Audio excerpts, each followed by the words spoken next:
എപ്പിസോഡിന്റെ സ്റ്റാർട്ടിങ്ങിൽ പണ്ടത്തെ സങ്ചുളിന്റെ ഒരു ഇന്റർവ്യൂ ആണ് കാണിക്കുന്നത്. ഓരോന്നിങ്ങനെ ചോദിക്കുന്നതിന്റെ ഇടയിൽ ഇന്റർവ്യൂർ ആണെങ്കിൽ സങ്ചുളിന്റെ പാരന്റ്സിന്റെ മരണത്തെക്കുറിച്ചും ചോദിക്കും. അന്നൊരു ശനിയാഴ്ചയായിരുന്നു. ഞാൻ വീട്ടിലോട്ട് വിളിച്ചപ്പോൾ രണ്ടുപേരും ഫോൺ എടുത്തില്ല. അതുകൊണ്ട് ഞാൻ വൈകുന്നേരം വീട്ടിലോട്ട് വന്നു. ബെല്ലടിച്ചിട്ട് അവർ ആൻസർ ചെയ്തില്ല. ലൈറ്റ് ഓഫ് ആയിരുന്നു. ഒരു വിധത്തിൽ മതില് ചാടി ഞാൻ ഉള്ളിൽ കടന്നു. അകത്ത് ചെന്ന് ലൈറ്റ് ഓണാക്കി നോക്കിയപ്പോൾ ഞാൻ കണ്ട കാഴ്ച എനിക്കിപ്പോഴും മറക്കാൻ കഴിയില്ല. മറ്റാരെയും ഉപദ്രവിക്കാത്ത ആളുകളാണ് എന്റെ പാരന്റ്സ്. പിന്നെ ആരാണ് എന്റെ പാരന്റ്സിനോട് അങ്ങനെ ചെയ്തതെന്ന് എനിക്ക് മനസ്സിലായില്ല. ആ കില്ലർ ഏതാണ്ട് 10 മാസം കഴിഞ്ഞ് അറസ്റ്റിലായില്ലേ? ആ ന്യൂസ് കേട്ടപ്പോ നിങ്ങൾക്ക് എങ്ങനെയാണ് തോന്നിയത് എന്ന് ഇന്റർവ്യൂ ചോദിക്കുമ്പോൾ എനിക്ക് അവരെ കൊല്ലാനാണ് തോന്നിയത്. പക്ഷെ അതിന് എനിക്ക് സാധിക്കില്ലല്ലോ. അതുകൊണ്ട് ഞാൻ സ്വയം മരിക്കാൻ തീരുമാനിച്ചു. എല്ലാ പ്രിപ്പറേഷനും ചെയ്തിരിക്കെ എനിക്ക് വീണ്ടും ആ കില്ലറിന്റെ മുഖമാണ് മനസ്സിലോട്ട് ഓർമ്മ വന്നത്. എനിക്ക് അവനെ കൊല്ലാൻ കഴിയാത്തത് കൊണ്ട് തന്നെ ഞാൻ അവന് മാപ്പ് കൊടുത്തു. ഞാൻ ജീവിതത്തിൽ നല്ല രീതിയിൽ ജീവിക്കാൻ തീരുമാനിച്ചു. പണ്ടത്തെ സങ്ചുളിന്റെ ഈ ഒരു ഇന്റർവ്യൂ കണ്ടുകൊണ്ടിരിക്കുന്നത് സംഗ്മിയാണ്. സങ്ചുളിന്റെ സംസാരം കേട്ട് ഇയാളൊരു നടനാവേണ്ടതായിരുന്നു. എന്താ അഭിനയം! എനിക്കും ഇതേ ധൈര്യം വേണം എന്ന് പറയുവാണ് അവൾ. അവിടെ വെച്ച് കെട്ടാകുമ്പോൾ ഇവിടെ ടാക്സി കമ്പനിയിൽ ഹനയും ദോക്കിയും കൂടെ വഴക്ക് പിടിച്ചുകൊണ്ടിരിക്കുവാണ്. ഒരു ചോദ്യത്തിന് ഉത്തരം പറഞ്ഞ ഇപ്പൊ പൊക്കോളാന്ന് ഹനയും മുന്നിൽ നിന്ന് വണ്ടി മാറ്റിയിടാൻ പറഞ്ഞ് ദോക്കിയും. ഇത് കേട്ടാണ് സങ്ചുൾ ഇവരുടെ അടുത്തേക്ക് വരുന്നത്. സങ്ചുളിന്റെ ടാക്സി കമ്പനി ആയിരുന്നു ഇതെന്ന് ഹനയ്ക്ക് അറിയില്ലായിരുന്നു. ഹന ഇപ്പൊ ദോച്ചുളിനെ കയറ്റിക്കൊണ്ടുപോയ ആ ടാക്സിയുടെ ഫോട്ടോ കാണിച്ചു കൊടുത്ത്, ഇത് നിങ്ങൾക്ക് അറിയായിരിക്കുമല്ലോ, ഈ വണ്ടിയുടെ രജിസ്ട്രേഷൻ ഇവിടെ നിന്നാണ്, അതുകൊണ്ടാണ് ഞാൻ ഇങ്ങോട്ടേക്ക് വന്നത്. ഈ കാറ് ഒരു ഹാസൂണിന്റെ പേരിലാണ് രജിസ്റ്റർ ചെയ്തിട്ടുള്ളത്. സാറിന് അയാൾ അറിയോ? ഇനിയൊന്നും ഒളിച്ചു വെക്കണ്ട. സാറിനെന്തെങ്കിലും അറിയാമെങ്കിൽ എന്നോട് തുറന്നു പറഞ്ഞു. ഈ ഹാസൂൺ എന്റെ അച്ഛനാണ്. ഇത് എന്റെ അച്ഛന്റെ കമ്പനിയാണ്. എനിക്ക് നീ ഇപ്പൊ ഈ പറഞ്ഞ കാര്യത്തിനെ കുറിച്ച് വലിയ അറിവില്ല. ഇത് കേട്ട് സാറിന്റെ അച്ഛൻ ഇപ്പൊ എവിടെയാണെന്ന് ചോദിക്കുവാണ് ഹന. സങ്ചുളിന്റെ പാരന്റ്സിന്റെ കാര്യമൊന്നും ഇവൾക്ക് അറിയില്ലായിരുന്നു. ഇപ്പൊ ഹന സങ്ചുളിനെ കാണാൻ ചെന്നതും സങ്ചുളിന്റെ അടുത്ത് ചെന്ന് അച്ഛന്റെ കാര്യം തിരക്കിയതെല്ലാം ഇവളുടെ ചീഫ് ജിന്ന് അറിഞ്ഞിരിക്കുവാണ്. ഇവൾ ഓഫീസിലോട്ട് വിളിച്ച് അതിന്റെ പേരിൽ കുറെ വഴക്കു പറയും. എങ്ങനെയാണ് അദ്ദേഹത്തിന്റെ പാരന്റ്സ് മരിച്ചെന്ന് പോലും നിനക്ക് അറിഞ്ഞൂടാ, എന്നിട്ട് വെറുതെ അവിടെ ചെന്ന് ഓരോന്ന് അയാൾ ഓർമ്മിപ്പിക്കാൻ. പാവ അദ്ദേഹം ഇപ്പൊ വിഷമിച്ചിരിക്കുമായിരിക്കും. അദ്ദേഹത്തിന്റെ കൂടെ വോളണ്ടിയറിംഗിന് പോകുമ്പോൾ ക്ഷമ ചോദിക്കാൻ നോക്ക്. പിന്നെ ഒരിക്കൽ കൂടെ നീ ഈ ദോച്ചുൾ കേസിന്റെ പിറകെ പോയാ ഒരുങ്ങിയിരിക്കുന്നതായിരിക്കും നല്ലതെന്നും പറഞ്ഞ് ഇയാളാണെങ്കിൽ ഒരുപാട് വഴക്കു പറയാണ്. അങ്ങനെ ഇപ്പൊ ബ്ലൂബേർഡിന്റെ വോളണ്ടിയറിംഗിന് സങ്ചുളിന്റെ കൂടെ പോകുന്ന ഹന ഒന്നും അറിയാതെ ഓരോന്ന് ചോദിച്ച് വിഷമിപ്പിച്ചതിന് സോറി ചോദിക്കും. അങ്ങോട്ടേക്ക് ഇപ്പോൾ സങ്ചുളിനൊരു ഹെൽപ്പിനായിട്ട് ദോക്കിയും ഗോയനും വരുന്നുണ്ട്. ദോക്കിയാണെങ്കിൽ ആദ്യമേ ഹന നല്ല രീതിയിൽ ഒന്ന് പരിചയപ്പെട്ടതാണല്ലോ. സാധനങ്ങൾ ഡെലിവർ ചെയ്യാനായിട്ട് സങ്ചുളിനെ സഹായിക്കാൻ നിൽക്കുന്ന ഹനയെ ഇപ്പൊ സങ്ചുൾ ദോക്കിയുടെയും ഗോയനിന്റെയും കൂടെ പറഞ്ഞയക്കും. പോകുന്ന വഴി ഇവര് രണ്ടുപേരാണെങ്കിലും ഒരക്ഷരം സംസാരിക്കുന്നില്ല. ശരി ശരി, കഴിഞ്ഞ പ്രാവശ്യം അതെന്റെ തെറ്റായിരുന്നു, ഞാൻ ക്ഷമ ചോദിച്ചു. ഇനിയിപ്പോ അതിന്റെ പേരിൽ നമ്മൾ തമ്മിലൊരു പ്രശ്നവുമില്ല. ഞാൻ പ്രോസിക്യൂട്ടർ ഹന. രണ്ടുപേരെയും കാണാൻ പറ്റിയതിൽ ഒരുപാട് സന്തോഷം. എവിടെ ഇവള് പറയുന്നതൊന്നും കേട്ട ഭാവം നടിക്കാതിരിക്കുവാണ് രണ്ടുപേരും. ഇവള് ഗോയിനോട് സംസാരിക്കാൻ വേണ്ടി നോക്കുന്നുണ്ട്. എന്നാൽ അവളും ഒരക്ഷരം മിണ്ടുന്നില്ല. ഗോയിനിന് ഇവള് വലിയ താല്പര്യമില്ലാന്ന് തോന്നുന്നത്. എന്ത് ടൈപ്പ് ആളുകളാണ് ഇവരെന്നും പറഞ്ഞ് നിൽക്കുവാണ് ഹന. ഹനയുടെ സ്ഥലം എത്തുമ്പോൾ കൊണ്ടുവിട്ടതിന് നന്ദിയും പറഞ്ഞ് മനസ്സിൽ ഇവരെയും ചീത്ത വിളിച്ചിറങ്ങി പോവാണ് അവള്. രാത്രി ദോക്കിയുടെ വീട്ടിൽ നിന്നാണ് ഗോയൻ ആഹാരം കഴിക്കുന്നത്. ഇതേ സമയം മറ്റൊരു ഭാഗത്തൊരു ബോയ് ഇന്റർനെറ്റിൽ വേദനയില്ലാതെ എങ്ങനെ മരിക്കാം എന്ന് സെർച്ച് ചെയ്തുകൊണ്ടിരിക്കുകയാണ്. അവന്റെ കാലൊടിഞ്ഞിരിപ്പുണ്ട്, മുഖത്ത് മുറിവുകളുണ്ട്. ഇതിൽ നിന്നൊക്കെ ഇവനെ കാര്യമായിട്ട് എന്തോ അലട്ടുന്നുണ്ട് എന്ന കാര്യം വ്യക്തമാണ്. തൊട്ടപ്പുറത്ത് ഇവന്റെ അമ്മ കിടന്നുറങ്ങിക്കൊണ്ടിരിപ്പുണ്ട്. ഇതിങ്ങനെ സെർച്ച് ചെയ്തുകൊണ്ടിരിക്കുമ്പോൾ ഇവൻ നമ്മുടെ ടാക്സി കമ്പനിയുടെ പരസ്യം കാണും. മരിക്കരുത്, പ്രതികാരം വീട്ടു, ഞങ്ങൾ അതിന് നിന്നെ ഹെൽപ്പ് ചെയ്യാം എന്നുള്ളത്. രാവിലെ വയ്യാത്ത കാലം വെച്ച് അവൻ സ്കൂളിലോട്ട് പോകും. എന്നാൽ സ്കൂളിലേക്ക് കയറാതെ അവൻ തിരിച്ചു വരും. ഇവന്റെ അമ്മയ്ക്ക് ചെവി കേൾക്കാനോ സംസാരിക്കാനോ പറ്റില്ല.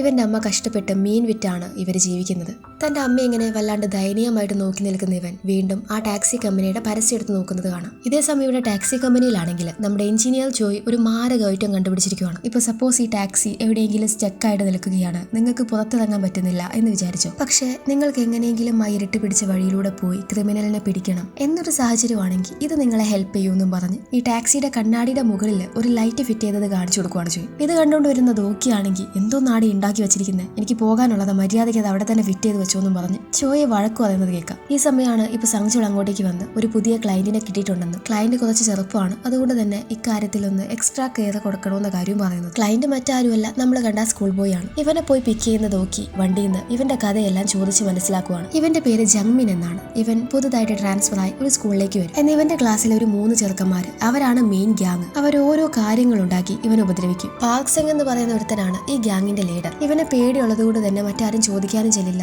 ജങ്മിൻ പോയി ക്ലാസ് ടീച്ചറോട് കംപ്ലൈന്റ് ചെയ്യുമെങ്കിലും ഒരു കാര്യം ഉണ്ടാവില്ല. അതൊക്കെ മാറിക്കോളും, നീ അവരോട് ഫ്രണ്ട് ആയിട്ട് നിന്നാ മതി എന്നാണ് അയാൾ പറയുന്നത്. ഓരോ ദിവസം പോകും തോറും ജങ്മിൻ ഇവരുടെ ഉപദ്രവം താങ്ങാൻ പറ്റില്ല. ഇവന്റെ കാലിലൂടെ ബൈക്ക് കയറ്റി വരെ ഇവൻ ഉപദ്രവിക്കും. അങ്ങനെയാണ് ജങ്മിന്റെ കാലൊടിഞ്ഞത്. ഒട്ടും സഹിക്കാൻ പറ്റാതാകുമ്പോൾ ഇവൻ പോലീസിൽ പോയി കംപ്ലൈന്റ് ചെയ്യും. എന്നിതറിയുന്ന പാക്സെങ്ങും ഗ്യാങ്ങും നേരെ ഇവന്റെ വീട്ടിലോട്ട് വരും. അവിടെയാണെങ്കിൽ അവനും അവന്റെ അമ്മയും മാത്രമാണല്ലോ ഉള്ളത്. അപ്പൊ അമ്മയ്ക്കാണെങ്കിൽ ഇവര് തന്റെ മകൻ ഉപദ്രവിക്കുന്ന കാര്യമൊന്നും അറിയില്ല. അമ്മയെ വെച്ച് ഇവര് ബ്ലാക്ക്മെയിൽ ചെയ്യുമ്പോൾ ജങ്മിനാണെങ്കിൽ ആണെങ്കിൽ വേറെ വഴിയൊന്നും ഉണ്ടാവില്ല. പിറ്റേന്ന് ഇവൻ കേസ് കൊടുത്തതിനെ തുടർന്ന് സ്കൂളിലേക്ക് വരുന്ന വയലൻസ് കമ്മിറ്റിയോട് പ്രശ്നങ്ങളൊന്നുമില്ല, ഇവർക്കെതിരെ തനിക്കൊരു കംപ്ലൈന്റും ഇല്ല എന്ന് പറയും. വെറുതെ തങ്ങളുടെ സമയം വേസ്റ്റാക്കിയെന്ന് പറഞ്ഞ് ടീച്ചേഴ്സ് ഉൾപ്പെടെ എല്ലാവരും ഇവനെ ചീത്ത പറയും. മോൻ എന്തെങ്കിലും ഉണ്ടെങ്കിൽ തുറന്ന് പറയാൻ വേണ്ടി ഇവന്റെ അമ്മ പറയുമെങ്കിലും ഇവനൊന്നും പറയില്ല. ഇപ്പൊ എല്ലാം കേൾക്കുന്ന ദോക്കി ഇവന് ടാക്സി കമ്പനിയുടെ ഗെയിമിന്റെ കാർഡും കൊടുത്ത് ഗെയിം സ്റ്റേഷന്റെ മുന്നിൽ ഇറക്കി വിടും. പ്രതികാരം വീട്ടാനായിട്ടുള്ള ബട്ടൺ പ്രസ് ചെയ്യുന്ന നിമിഷം ജങ്മിൻ ഒന്ന് മടിക്കുന്നുണ്ട്. ഇനി ഇത് വേറെ പ്രശ്നമാകുമോ എന്നുള്ള പേടിയിൽ അവനത് പ്രസ് ചെയ്യാതെ തിരിച്ചിറങ്ങും. എന്ന പക്ഷേ ഇത്രയും കാലം അവന് തന്നോട് ചെയ്ത ഉപദ്രവം ഓർമ്മ വരുമ്പോൾ തിരിച്ചുപോയി തനിക്ക് പ്രതികാരം വീട്ടണം എന്ന ബട്ടൺ പ്രസ് ചെയ്യുവാണവൻ.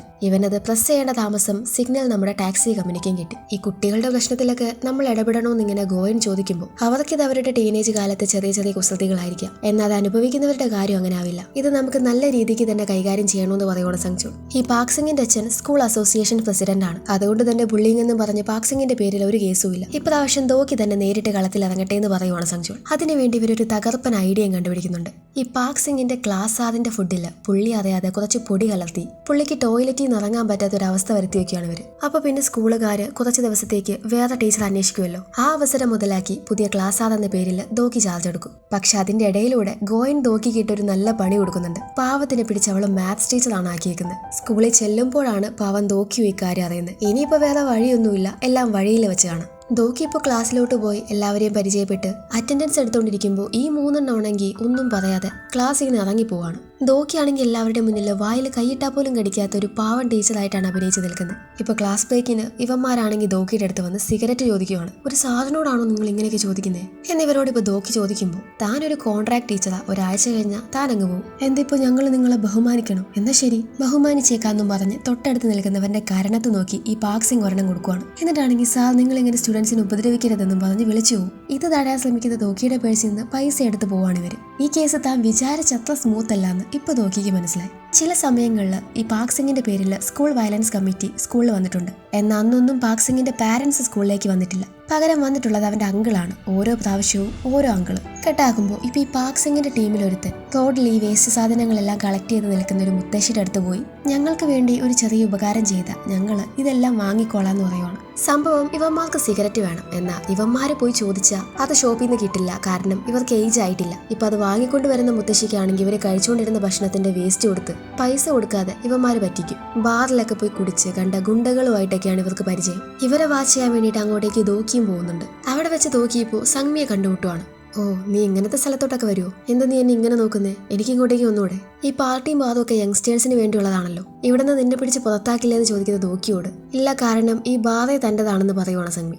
നീ ഞാൻ കഴിഞ്ഞ പ്രാവശ്യം പറഞ്ഞതിനെ കുറിച്ച് ആലോചിച്ച് നോക്കിയോ? സങ്ചുളിനെക്കാളും എന്തുകൊണ്ടും ഞാനായിരിക്കും നിനക്ക് പറ്റുക. നിനക്ക് വേണ്ട എന്തും ഞാൻ തരാം, അതിപ്പോ പൈസയാണെങ്കിലും മറ്റെന്താണെങ്കിലും. ഇത് കേട്ട് ഇഷ്ടപ്പെടാതെ ദോക്കി അവളെ തള്ളി മാറ്റി അവിടെ നിന്ന് പോകുമ്പോൾ സംഗ്മിയുടെ അസിസ്റ്റന്റ് ദോക്കിയെ തടയുന്നുണ്ട്. എന്നാ വേണ്ട, അവൻ പൊക്കോട്ടെ എന്ന് പറയുവാണ് സംഗ്മി. ഇവളിപ്പോ ഇങ്ങോട്ടേക്ക് വന്നിട്ടുണ്ടായിരുന്നത് കടം വാങ്ങിയിട്ട് തിരിച്ചു കൊടുക്കാത്തൊരു ബോയിയെ ഇവളുടെ ആളുകളെല്ലാം കൂടെ പിടിച്ച് ഉപദ്രവിച്ചിട്ടിരിക്കുവാണ്. നീ എന്ത് ചെയ്താലും കുഴപ്പമില്ല, പക്ഷെ പൈസ വാങ്ങി അത് തിരിച്ചു തരണം, അല്ലെങ്കിൽ അത് പ്രശ്നമാണ്. നീ ചെറുപ്പമാണ്, കുഴപ്പമില്ലാത്ത നല്ല ഭംഗിയുണ്ട്. ഡോക്ടർ കിമ്മിനെ വിളിക്കുക, ഇവന്റെ ബാക്കിയുള്ള പൈസ തിരിച്ചടയ്ക്കാൻ അത് തന്നെ ധാരാളം. കെട്ടാകുമ്പോൾ നമ്മുടെ മരിയയുടെ കേസിലെ ബോസില്ലേ, പുള്ളിയെ വണ്ടിയിലാക്കി എങ്ങോട്ടേക്ക് പറഞ്ഞേക്കുന്നുണ്ട്. ആ പോലീസ് ഓഫീസറിന്റെ കാര്യത്തിൽ എന്ത് ചെയ്യണമെന്ന് നോക്കി സങ്ചുളിനോട് ചോദിക്കുമ്പോൾ അവനെ വിട്ടേക്ക്, അവന്റെ കാര്യത്തിൽ എനിക്കൊരു ഐഡിയ ഉണ്ടെന്ന് പറയണം അയാൾ. ഇപ്പൊ ഈ സങ്ചുൾ എന്താ ചെയ്യുന്നതെന്ന് വെച്ചാൽ ഈ ബോസ് ഇതുവരെ ചെയ്തിട്ടുള്ള എല്ലാ ഇല്ലീഗൽ ബിസിനസിന്റെയും തെളിവ് ഹനയ്ക്ക് അയച്ചു കൊടുക്കുവാണ്. എന്നാൽ പേരോ അഡ്രസ്സോ ഒന്നും ഇല്ലാതെയാണ് അയക്കുന്നത്. ഹനയ്ക്ക് ഇത് ആരാണ് തന്റെ പേരിൽ അയച്ചതെന്ന് ഒരു പിടിയും കിട്ടില്ല. ഇവളിപ്പോ മരിയയുടെ കേസിൽ ആ പോലീസുകാരനെ വിളിച്ച് ചോദ്യം ചെയ്യും. എന്നാൽ പുള്ളിയാണെങ്കിൽ തനിക്ക് കൂടുതലായിട്ടൊന്നും അറിയില്ല എന്ന് പറയുവാണ്. ഈ കേസിലെ തന്നെ ബോസ്, ജോങ്, പിന്നെ ഇൻഷുറൻസ് ലേഡി,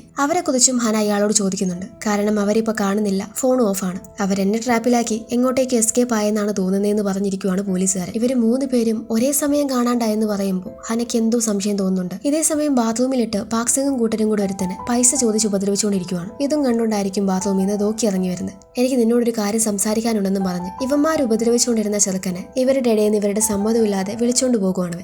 ദോക്കി അങ്ങനെ ഒരു നടക്ക് പോയില്ല എന്ന് മനസ്സിലാകുമ്പോൾ ദോക്കിക്കെതിരെ ഒരു പ്ലാൻ ഉണ്ടാക്കുവാണ് ഈ പാക്സിംഗ്. രാവിലെ സിഗരറ്റ് വാങ്ങാൻ വേണ്ടി ഇവന്മാര് ആ ഗ്രാൻഡ്മയെ അന്വേഷിച്ച് നടക്കുമ്പോൾ അവിടെ ആ ഗ്രാൻഡ്മയെ കാണുന്നില്ല. എന്നാൽ ഒരു ഗ്രാൻഡ് പി ഉണ്ട്. പുള്ളിയുടെ അടുത്ത് പോയി കാര്യം പറയുമ്പോൾ ഈ ഗ്രാൻഡ് പി ആണെങ്കിൽ ഒരു കൂസലുമില്ലാതെ ഒരു പെട്ടി നിറയെ സിഗരറ്റിൽ നിന്ന് ഒരെണ്ണം എടുത്തു കൊടുക്കുകയാണ് ഇവർക്ക്. കോൾ അടിച്ചെന്നും പറഞ്ഞാണ് ഇവന്മാര് നിൽക്കുന്നത്. അങ്ങനെ ഇവന്മാരെ നേരെ സ്കൂളിലേക്ക് വരുന്നത് ദോക്കിക്കുള്ള പണിയുമായിട്ടാണ്. ഒരെണ്ണം ഇപ്പൊ നേരെ ഓഫീസ് റൂമിലേക്ക് ചെന്ന് സാറിന് ഒരു ഗസ്റ്റ് ഉണ്ടെന്നും പറഞ്ഞ് ദോക്കി വിളിച്ചോണ്ടു. ദോക്കി പോകുന്ന സമയം അവൻ അറിയാതെ അവന്റെ ബാഗിൽ കുറച്ച് മോശപ്പെട്ട രീതിയിലുള്ള മാഗസിൻസ് ഫോട്ടോസ് എല്ലാം എടുത്തു വെക്കുന്നുണ്ട്. ഇതേ സമയം പാക്സിംഗ് ആണെങ്കിൽ ക്ലാസ്സിലെ ഒരുത്തിയോട് ഞാൻ പറഞ്ഞതുപോലെ എല്ലാം നീ ചെയ്യണം, അല്ലെങ്കിൽ നീ എന്റെ സ്വഭാവം അറിയും, അയാൾ എങ്ങനെയെങ്കിലും ഈ സ്കൂളിൽ നിന്ന് പറഞ്ഞേക്കണം. ഇപ്പൊ നിന്റെ കുറച്ച് ഫോട്ടോസ് അയാളുടെ ബാഗിൽ നിന്ന് കിട്ടും, നീ ഞാൻ പറഞ്ഞ പോലെ അങ്ങ് അഭിനയിച്ചാൽ മതി. ദോക്കിയാണെങ്കിൽ തന്നെ ഇപ്പൊ ആരാ കാണാൻ വന്നിരിക്കുന്നെന്ന് അറിയാതെ ലൈബ്രറിയിൽ വന്ന് നോക്കുമ്പോൾ അവിടെയാണെങ്കിൽ ആരുമില്ല.